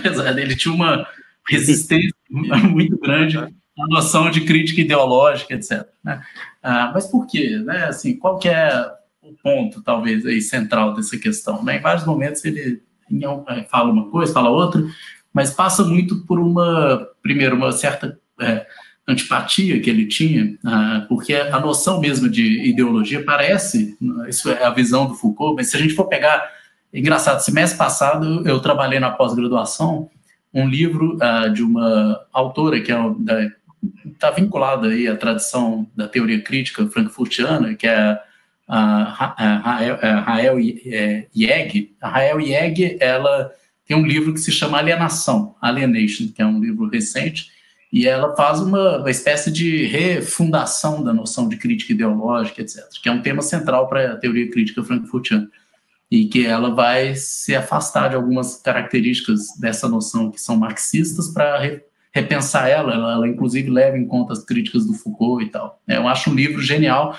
Então, quando a gente fala em ideologia hoje, a gente pode pensar de forma muito diferente, né? Então, eu só lembrei disso para deixar claro que o que o Foucault tinha em mente quando ele fazia crítica era uma concepção de crítica ideológica muito marxista e, mais do que isso, ortodoxa, um tipo de marxismo ortodoxo que era aquele do Partido Comunista francês da época dele e tal, que ele conheceu. E o que ele via como problemático era a ideia de que parecia pressupor uma espécie de verdade originária, uma pureza originária, e como se o capitalismo, as relações de poder e de produção, elas agissem sobre aquilo que era puro de uma maneira a corromper, a deturpar, etc. E fazer a crítica ideológica significaria mostrar que essa realidade, essa maneira de pensar construída no interior do capitalismo, ela é uma inversão da realidade. Então, é como se existisse uma realidade anterior que foi deturpada e invertida por esses discursos que são ideológicos, né? E isso Foucault sempre viu com maus olhos, por uma razão muito simples, né? Não é que o discurso que seria objeto da crítica ideológica, esse discurso inverteu uma realidade que existia anteriormente. Nunca existiu essa realidade que não fosse ela mesma produzida discursivamente. Vocês estão entendendo? Então, não se trata de querer voltar para uma espécie de realidade anterior à inversão ideológica, né? Não existe uma natureza humana anterior a esse ser humano que foi corrompido ideologicamente. Não sei se está entendendo. Sim, não existe nessa perspectiva que eu levanto a dúvida em relação ao sujeito.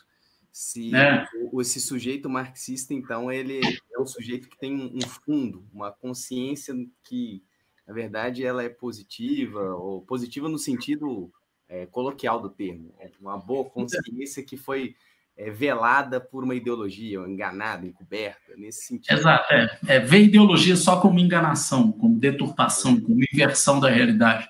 Isso, para o Foucault, é um problema, né? Primeiro, porque não existe essa pureza anterior. Segundo, porque os discursos não são simplesmente elementos enganadores, ilusórios, que nos afastam da verdadeira realidade. Eles são produtores da própria realidade. Toda a realidade é produzida discursivamente. Então, assim, tem várias coisas que afastam o Foucault dessa perspectiva crítica, que é a crítica ideológica, né? E a noção mesmo de ideologia para o Foucault é uma noção problemática, que ele não se serve dela, né? Agora, é claro, se a gente for... eu estou dizendo que isso tem muito a ver com o uso que certas vertentes do marxismo fez da noção de ideologia.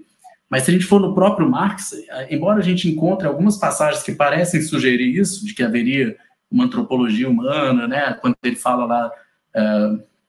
dentre outras coisas, né, dessa noção mesmo de alienação, e aí existe essa coisa do ser humano, do homem que se aliena de si mesmo e tal, a gente pode achar que tem uma certa antropologia que pressupõe uma natureza humana, mas assim, se a gente for olhar o que os marxistas, ou pelo menos os estudiosos marxianos, né, da obra de Marx vão dizer, muitos vão colocar em questão isso, vão criticar essa ideia de que o Marx defenderia isso nesses termos e tal. Então isso é uma questão controversa, vamos dizer assim.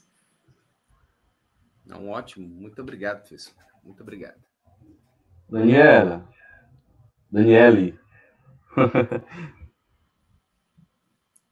Tá aí, Daniele?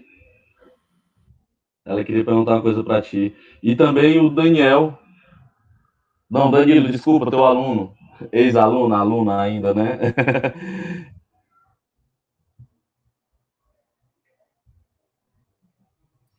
Posso?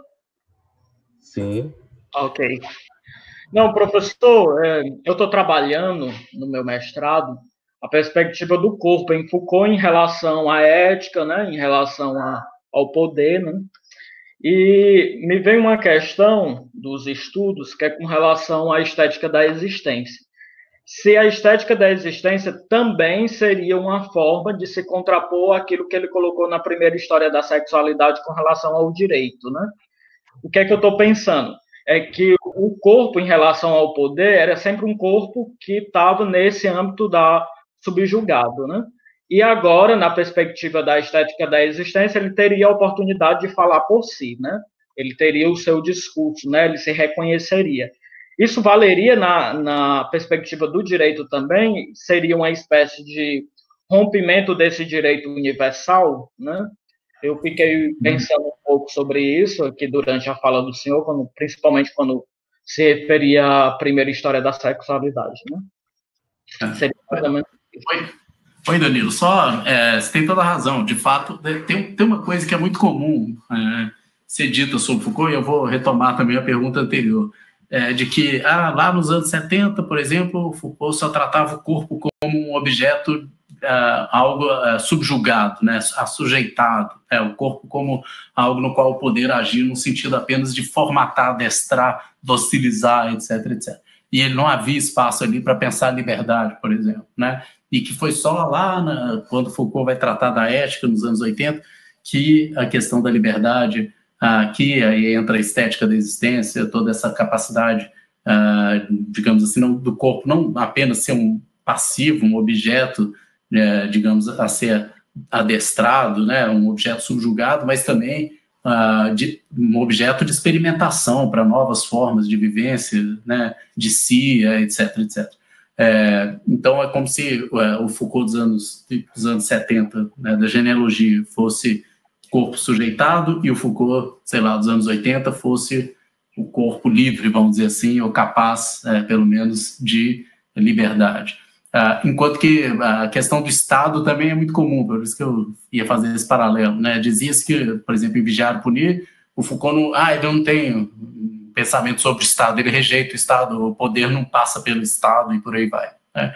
E depois, quando ele escreve Segurança, Território e População, quando ele começa a falar de governamentalidade, ele fala, agora ele voltou a falar do Estado, então o Estado não é mais aquilo só que mascara e o poder funciona, digamos assim, é micropolítico, funciona não nos aparatos estatais, mas agora o Foucault está reconhecendo que também o Estado é importante, etc, etc. No final das contas, eu acho assim, as pessoas tomam uma pesquisa que enfatiza um aspecto como se ele só defendesse aquele aspecto, né? Me parece que, por exemplo, em relação ao corpo, está muito claro que o que ele fez em Vigiar e Punir foi destacar o modo como o corpo é produzido. Ele fala no primeiro capítulo de Vigiar e Punir, né, da história do corpo, né, que a gente pode contar uma história do corpo, o corpo como algo produzido, etc. E ele vai dizer, olha, mas nessa produção do corpo, né, age uma série de dispositivos que são disciplinares subjugando o tempo inteiro esse corpo que é produzido, ao mesmo tempo ele é docilizado, né, ele é adestrado, ele é colocado num determinado lugar para agir de uma determinada forma e por aí vai. Agora, é claro, eu posso também pensar esse corpo como um lugar de experiência e um lugar no qual a prática e as experiências da liberdade também tem lugar, né? E aí eu posso pensar nessa estética da existência, ou seja, de eu fazer de mim mesmo uma espécie de construto, de uma obra que eu possa eu mesmo me moldar de outras formas, de outras maneiras, por meio de diferentes práticas de si e tal, né? Então, eu não acho que uma coisa elimina a outra, ou seja, se eu escrevo um livro falando que o corpo é sujeitado, eu não estou eliminando o fato de que o corpo também pode ser objeto de experimentações, de práticas de si, para o exercício da liberdade, né? Por que não, né? Da mesma maneira, se eu escrevo um livro falando enfim, da microfísica do poder, ou dos modos de funcionamento do poder que estão agindo diretamente sobre o corpo, etc., e sobre os gestos dos indivíduos, isso não elimina que eu não possa pensar o poder funcionando também no nível dos aparatos estatais como uma grande gestão populacional, como ele vai fazer lá no Segurança, Território e População, por exemplo, né? Eu acho que, assim, você escreveu um livro, você não falou do Estado, você falou de poder e não falou do Estado, então você não tem, o Estado não tem lugar no seu pensamento. Bom, não nesse livro, né? Ou se eu escrevo um livro sobre o poder disciplinar e não falo sobre a estética da existência, então não existe liberdade para o sujeito? Não, peraí, esse livro era sobre o poder que age docilizando os sujeitos, né, adestrando os corpos. Então, nesse sentido, eu não falei, não cabe nesse trabalho as práticas de si, a experiência da liberdade, né? Enfim, isso. Então, mesmo que fosse o mesmo, porque é claro que o Foucault também, ao se debruçar sobre novos temas, ele acaba reformulando o pensamento dele. Isso acontece com qualquer um, com ele, com mais intensidade ainda. Isso também acontece, mas para além disso, eu acho que tem a questão do foco também, né? Qual que era o tema? O Vigiário Político estava falando da prisão, gente, estava falando dos indivíduos que são assujeitados a uma instituição de tipo disciplinar total, como é a penitenciária. Né? Então, ali não era um livro para falar sobre as práticas de liberdade, ele estava descrevendo justamente como o poder age na modernidade, docilizando o sujeito. Né? Sim, professor. Sim, isso mesmo.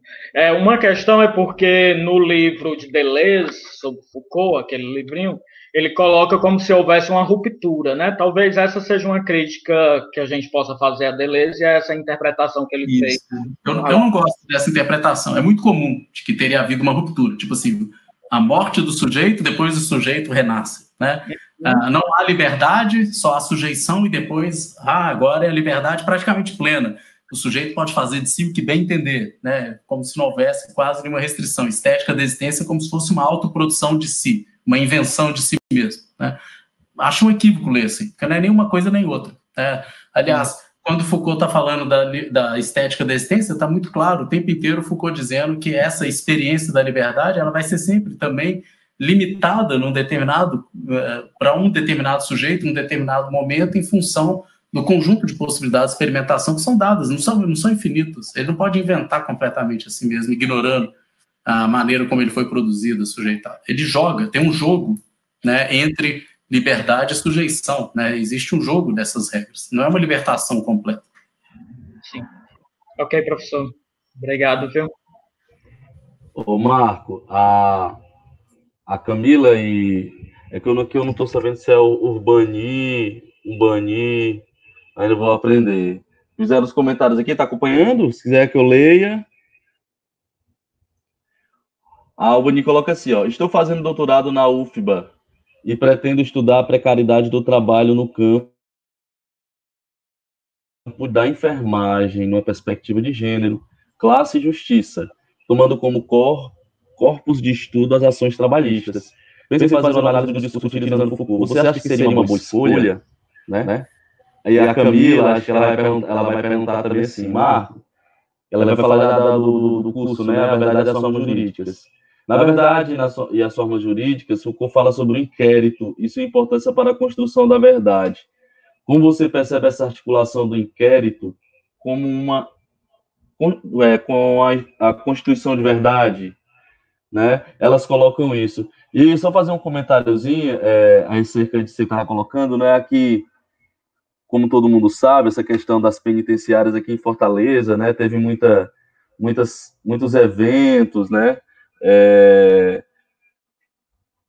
Dentro da penitenciária, se dando ordem para que acontecesse algumas coisas, e aí teve uma mudança no sistema penitenciário aqui, Marcos, que entrou um novo secretário, e esse cara fez toda uma mudança, né? E aí colocou um responsável pelas penitenciárias, que ele fez uma intervenção direta no corpo das pessoas que estavam presas, né? Entre elas, uma principal é a questão, por exemplo, de intervir diretamente na sexualidade dos presos, né? E na possibilidade de sexualidade. Se acaso o preso tinha, por exemplo, uma questão de tocar na pessoa, de ter um momento de diálogo e tal, sem estar sendo observado, depois disso tudo mudou, né? E aí a percepção das mulheres, né, que são a grande maioria que vão visitar os maridos, é uma questão de como a ação delas se modificou em decorrência dessa mudança que o sistema penitenciário fez dentro do... interviu, né, nos homens que estão dentro da penitenciária, né? E sobre essa questão do inquérito, eu não sei se tem alguma coisa a ver, mas eu vou colocar para você também. Eu tenho uma pesquisa muito direcionada também à questão da educação, né? E eu estou também fazendo parte agora do processo de produção da Base Nacional Curricular Comum aqui no Ceará. E uma coisa que eu percebo como as instituições que têm o poder, né, de ter uma fala, né, o CONSED é a instituição, né, o Conselho dos Secretários de Educação do Brasil, ele está fazendo tipo processo de vamos pegar e levar o barco, né? Mas todas as falas do CONSED são dessas instituições, por exemplo, o Instituto Unibanco. E você percebe, se você consegue lá colocar um cadastro no Instituto Unibanco, como o Instituto Unibanco a todo momento manda informações de coleta que eles pegam diretamente das escolas. Quer dizer, as escolas do Brasil, não é que eles pegam e fazem pesquisa com as escolas, eles têm um sistema nas escolas. Então, as escolas preenchem o sistema do Unibanco. E as universidades muitas vezes não têm essas informações das escolas. E aí eu fico perguntando essa questão da pergunta da Camila da verdade das formas jurídicas do inquérito, né? Lógico, não é a mesma coisa que você está falando do preso, mas justamente nessa questão do saber que cria uma discursividade e ela acaba sendo um mecanismo para exercício de poder. Aí eu boto a pergunta do pessoal e faço esse comentário aí. Bom, são várias perguntas. Eu vou atravessar algumas, assim, outras eu acho que vão acabar ficando de fora, assim. Mas, enfim, eu vou tentar atravessar. Primeiro, essa pergunta do Banir, né, o Banir, que é sobre a pesquisa dele e tal. Bom, esse campo da enfermagem, realmente, eu desconheço, assim, mas não é minha área e tudo, mas você quer fazer um trabalho sobre a precarização do trabalho nessa área com recorte, né, de gênero, classe, né, justiça, questão da ação trabalhista, tem muita coisa aí, mas a primeira coisa que me pareceu, lendo assim, a sua pergunta, é que, assim, raramente, por exemplo, estudos sobre gênero, sobre classe, seria interessante você pegar trabalhos, assim, mais com foco realmente na realidade brasileira, e que trabalha essas questões de sexualidade, assim, como que você tem problemas relacionados a gênero, por exemplo, na precarização do trabalho das enfermeiras, ou relacionado à classe, e por aí vai. Acho que, por exemplo, nem gênero, nem classe, nem nada disso são temas que o Foucault, assim, vai te dar muitos elementos. Eu partiria, assim, ou para estudos que são desses teóricos que pensam questões de gênero a partir do Foucault, como a Butler e outros, ou então, realmente, eu acho que uma base importante são estudos, assim, aqui brasileiras que estão descrevendo essa questão aqui no Brasil, até porque a especificidade desse tipo de questão é muito grande. Então, você tem que pensar a especificidade de como está acontecendo aqui no Brasil. Agora, enfim, mas o Foucault pode funcionar como um pano de fundo só teórico, né? Mas para avançar na pesquisa vai ter que recorrer a outra bibliografia. A Verdade às Formas Jurídicas, eu acho um livro belíssimo, assim, eu gosto muito. Você está perguntando sobre o inquérito, né? Só para talvez outras pessoas entenderem melhor, né? Eu acho que esse aí foi uma das primeiras perguntas, eu nem falei sobre isso, a relação poder e saber, né? Eu acho que esse livro é muito interessante para a gente entender o que Foucault está falando de relação entre poder e saber. Basicamente, é uma leitura que ele faz da peça de Sófocles, né, o Édipo Rei, e nessa peça o Foucault vai identificar ali uma espécie de emergência, assim, de um novo procedimento, que é ao mesmo tempo um procedimento judiciário, assim, um procedimento de julgamento, mas que é também um procedimento de busca da verdade, porque a peça Édipo, enfim, acho que as pessoas aqui devem conhecer a história da peça, ela narra, né, a história de um rei de Tebas que precisa de...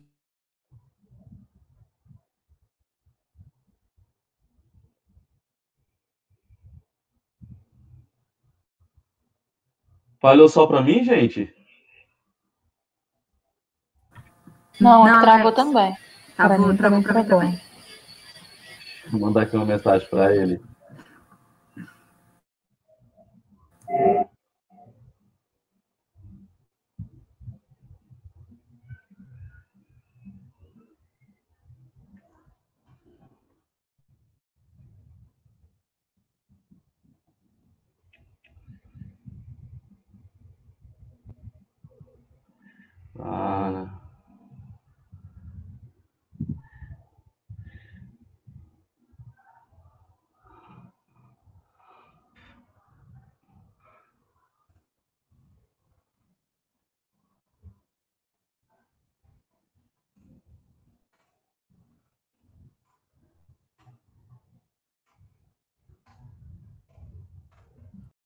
Oi, voltou?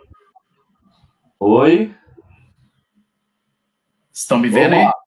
Estamos.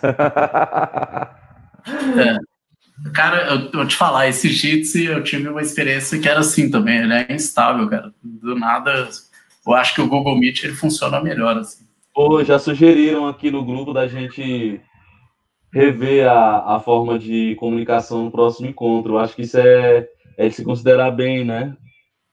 A vantagem é que ele grava, né? Ele tem essa ferramenta de gravação, mas o problema é que ele toda hora a qualidade cai, não sei o quê, de repente você some.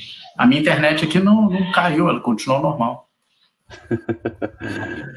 Você está falando, na verdade, as formas jurídicas da ideia do... Deixa eu retomar, então. Mas, assim, eu estava querendo ressaltar que eu acho que é um livro interessantíssimo para pensar a relação entre poder e saber. O que está em questão lá na peça do Édipo Rei é justamente uma investigação que é, ao mesmo tempo, de caráter judiciário, que é uma investigação de um crime, quem matou Laio, mas também uma prática de busca da verdade. Então, tem todo um discurso sobre como reconstruir a verdade, né? E o Laio, o Édipo, ele vai usar nessa investigação novos tipos de procedimento de busca da verdade que o Foucault vai chamar de inquérito, né? Que é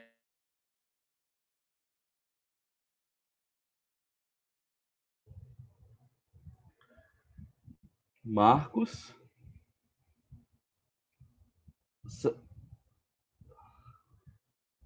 Não sei se foi só para mim, mas sua voz parou, não sei se para os outros também. De repente eu fiquei mudo. Pronto, mas agora eu estou ouvindo. Não sei se eu apertei sem querer, mas então alguém apertou para me mutar sem querer também. Mas seja como for, o termo no português, o inquérito, ele está muito ligado ao direito, né? A investigação no âmbito judiciário. Mas no francês o termo é enquête, né? L'enquête. E enquête, a própria etimologia em busca, né? Enquête pode ser uma enquête científica, né?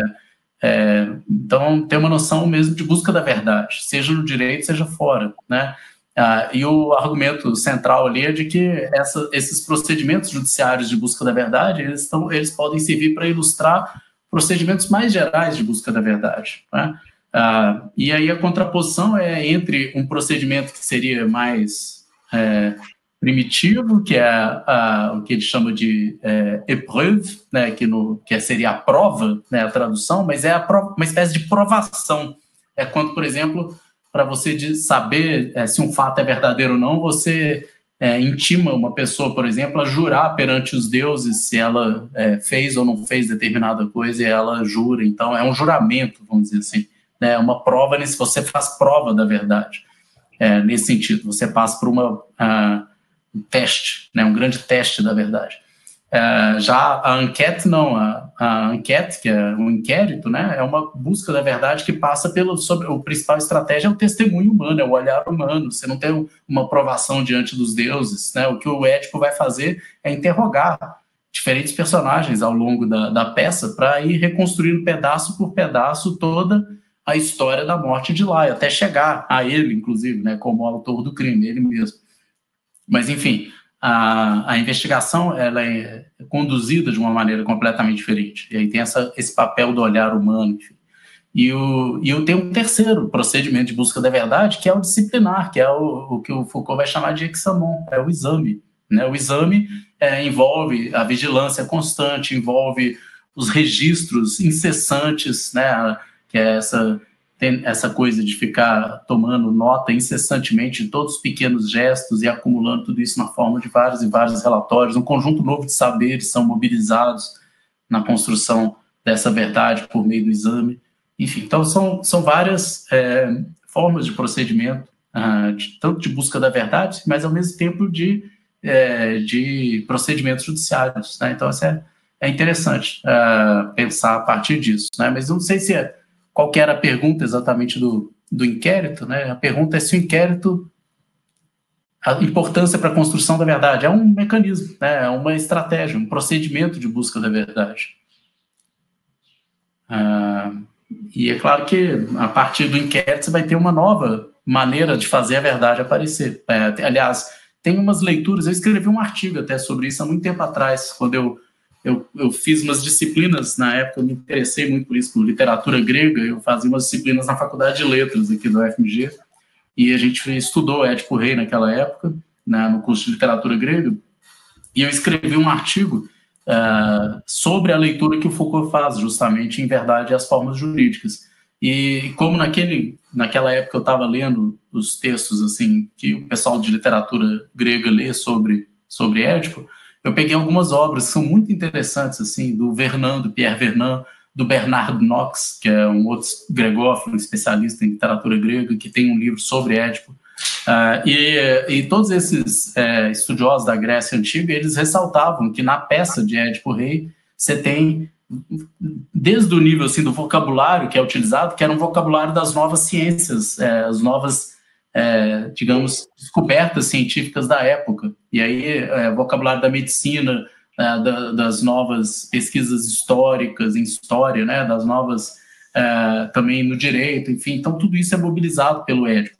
E como que o Édipo, na peça, ele contrapõe, então, qual que é a importância do inquérito para a verdade, é que se a gente for ler a peça Édipo Rei, logo no comecinho da peça, o Tiresias, né, que era aquele vidente cego, etc., ele revela toda a verdade para Édipo. Ele diz, Édipo, não continua essa investigação, tipo, você não vai querer ver o resultado final dessa investigação, porque ele iria descobrir que foi ele mesmo, né, quem matou o seu próprio pai, casou com sua mãe, etc. Então, assim, não avance nessa investigação. E ele acaba adiantando para Édipo de que foi ele mesmo quem tinha matado o Laio. E o Édipo não acredita no vidente, ele não acredita na predição oracular. E aí a questão é que o inquérito encarna um novo tipo de procedimento de busca da verdade que é propriamente humano, né? Tem uma passagem até que o coro da peça, Édipo Rei, fala isso, né? Que tristes esses tempos em que o divino declina, né? Ou seja, em que não se crê mais nas divindades, no oráculo, na predição do oráculo. O Édipo só acredita naquilo que ele vê, ele só acredita no testemunho humano, né? Ele só acredita numa investigação que ele mesmo conduz a partir de provas que são um outro tipo de prova, né? Um outro tipo de investigação que não é mais não é mais uma crença na visão oracular, né? Enfim, então, o inquérito encarna isso, uma espécie de busca humana da verdade. Não é mais a aprovação divina, é uma busca humana, né? E o Édipo, claramente, ele tem esse perfil, né? Ou seja, ele só acredita vendo, né? E é curioso que na hora que ele vê tudo, é o momento em que ele se cega, né? Então, tem todo um conjunto de interpretações muito interessantes sobre essa metáfora da visão na peça Édipo Rei, né? Então, claramente o inquérito ilustra essa nova forma de fazer aparecer a verdade, que é uma forma humana, ver com os próprios olhos, não com os olhos de uma vidência divina. Ô Marcos, é esse texto teu, Direito, Poder e Saber em Édipo Rei, de Sófocles? Isso, é esse texto, você viu aí? É esse mesmo. Vi aqui, tá na sua academia acho. Vou botar isso, aqui para o pessoal ver. Esse texto, A Daniele queria te fazer uma pergunta também. Daniele?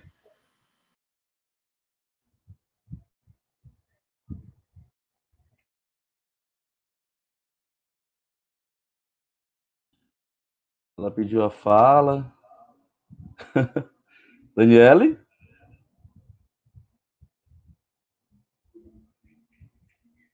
Bom, eu acho que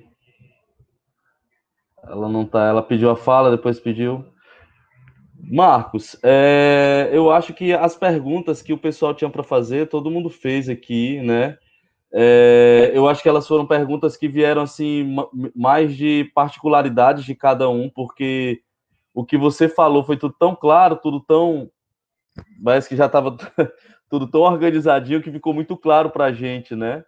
E aí, eu ia até para convidar o pessoal aí, a Lívia, o pessoal que está aqui, Danilo, confessar, falar alguma coisa, agradecer, porque é um momento também de agradecer a você por estar vindo falar com a gente, né? Nesse momento que a gente está aqui, como eu te disse, eu acho que criando esse alicerce, né?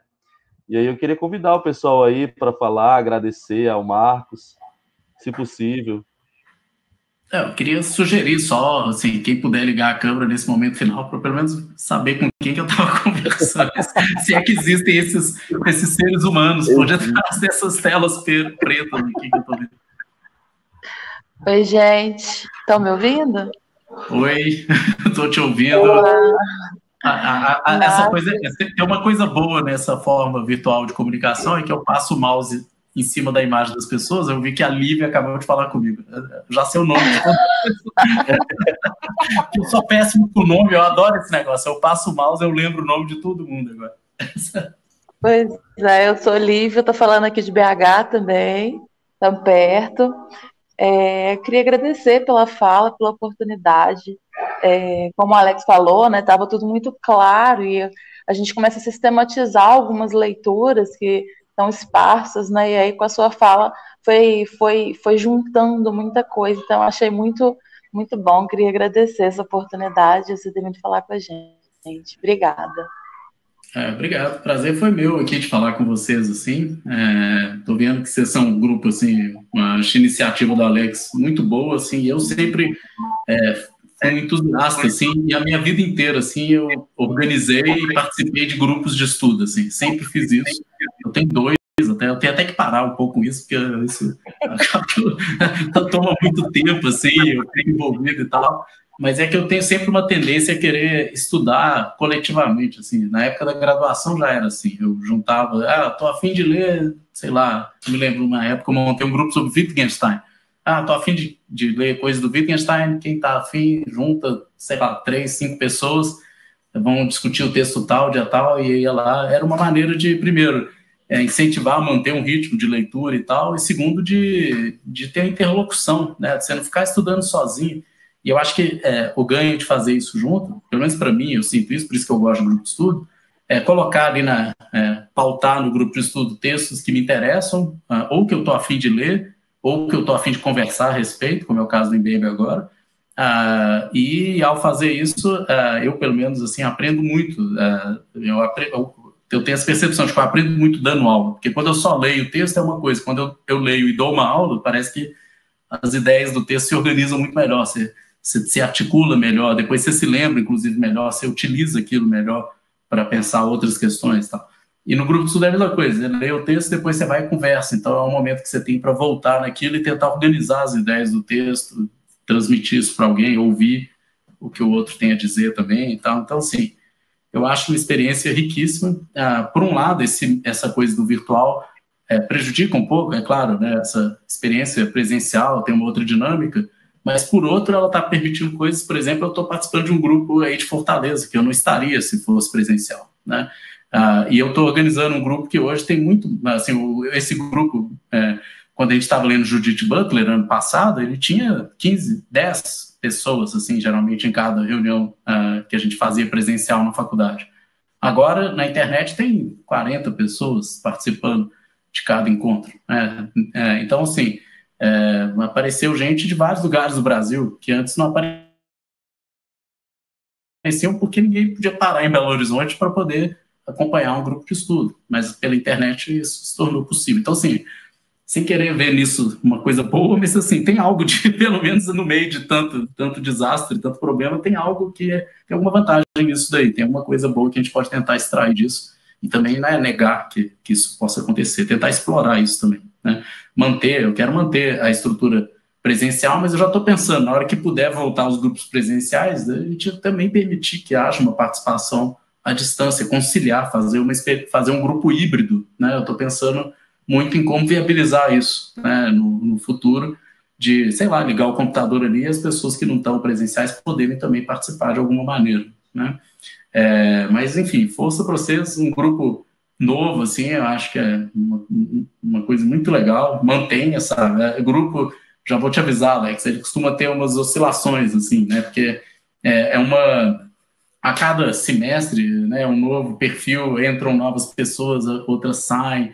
Essa experiência de professor é uma coisa meio estranha, assim, que você está sempre ali, mas as pessoas estão entrando, saindo, estão mudando de interesse, estão terminando a graduação, começaram fazendo uma coisa, depois resolveram fazer outra. Elas estão numa fase de formação delas. Então é normal também que elas tenham interesses por certos temas no momento da formação delas, depois tenham por outros temas, porque igual todos nós que passamos por uma graduação, por uma formação, vivenciamos isso, fizemos um curso, achamos legal, fizemos outro, achamos outra coisa legal, e aí aquilo que eu achava legal no início eu já não acho mais, e aí a gente vai se encontrando, né? Os alunos, especialmente de graduação, são assim, né? E aí o grupo de estudo tende a ser uma coisa muito... tem uma mobilidade assim, muito grande, toda hora está mudando o perfil, e aí é estranho, que às vezes eu fico falando no grupo de estudo que, em 2015 a gente leu esse texto, aí quando eu vejo só tem eu lá no grupo que estava em 2015, né? O grupo todo mudou já, já passou 5 anos, 6 anos, né? É só eu que estava lá, todo mundo já formou, foi embora, foi fazer outras coisas da vida, só eu que estou lá ainda no mesmo grupo e tal. Então, mas é uma experiência que eu acho que vale muito a pena, eu desejo aí tudo de bom, aí sucesso na continuação do grupo aí para vocês. Boa noite. Tudo bem, Marcos? Obrigada pela reflexão. Aprendi muito. É muito bom a gente encontrar gente que pensa como a gente, que trabalha com a mesma materialidade. E aí a gente percebe, poxa, eu não estou tão errada assim. Né? E aí a gente vai descobrindo umas coisas, e aquelas leituras que a gente fez, parece até que elas se unem assim e dá aquele impacto, e a gente consegue perceber tudo que a gente leu antes, e aí é um encontro, a fala do palestrante, né? Mais o que a gente aprendeu, e aí tudo se completa. Muito obrigada, muito bom mesmo ter participado dessa live. Meu nome é Cássia, eu moro em Feira de Santana, na Bahia, então eu me sinto muito agraciada em estar. O prazer é meu, né? E fico feliz de ver, por exemplo, pessoas de vários lugares do país, né, diferentes, aí de Feira de Santana também. Enfim, ali, tá vendo a vantagem do virtual? Tem o seu lado bom. Né? Eu vou parar de ver o lado bom disso, porque na hora que puder voltar presencial, acho que eu vou cansar desse negócio das telas, mas tem alguma coisa aí que precisa... É uma riqueza. Até os alunos perdidos no mundo, não é, professor? Pois é o pessoal, né, que sumiu, de repente reaparece, eles existem, eles estão em algum lugar desse mundo aí, pois é. Bom, gente, foi um prazer, então. Próximos, assim, desejo vida longa para o grupo. Vai divulgando lá, Alex, dentro do Zap, com o pessoal lá do grupo, que tem bastante gente lá naquele grupo, tá com, sei lá, mais de 120 pessoas lá naquele grupo, e o pessoal que tem interesse nessa área, então é um bom lugar para vocês divulgarem, para outros que têm interesse participem também. Tá legal, Marcos. Eu acho que aí, porque tem muita gente, a gente falar vamos demorar, mas eu acho que o agradecimento aí dos colegas que falaram, acho que se estende para todos os outros que estão aí no grupo, né? Tem mais gente, algumas pessoas, como você mesmo disse, não podem estar, e tem todo o movimento, e as universidades estão voltando agora às aulas, né? Muita gente. Eu tô nessa. Eu volto amanhã para graduação. Pós-graduação eu tô dando aula, mas para graduação eu vou dar aula amanhã para mais de 100 pessoas calouros do curso de Direito. Quero só ver como é que vai ser esse negócio. Prova objetiva. E aí eu te agradeço, em nome dos colegas do grupo. Vai ficar gravado, depois eu compartilho contigo, e você compartilha também do modo que desejar. Os colegas pediram para gravar. E assim, eu também te passo o calendário dos encontros. A previsão é que a gente tenha momentos como esse, como a gente está tendo com você, até o começo de setembro, que justamente atende às demandas que foram surgindo no grupo. E aí eu acho que outros colegas lá também do grupo podem também querer estar conosco, né? E acho que é legal. Eu te agradeço novamente, né? E também convidar o pessoal que quiser estudar o Achilles Baby, né? Eu vou passar lá, posso botar lá o link no grupo, não posso? Pode, claro. Botar o link no grupo, a gente terminou agora o 2º capítulo, vamos pro 3º, né, Marcos? Isso, exato. Políticas da Inimizade. E é isso. Bom, gente, foi um prazer, então. Boa noite para todas, boa noite para todos, então. Sucesso aí. Tchau, tchau.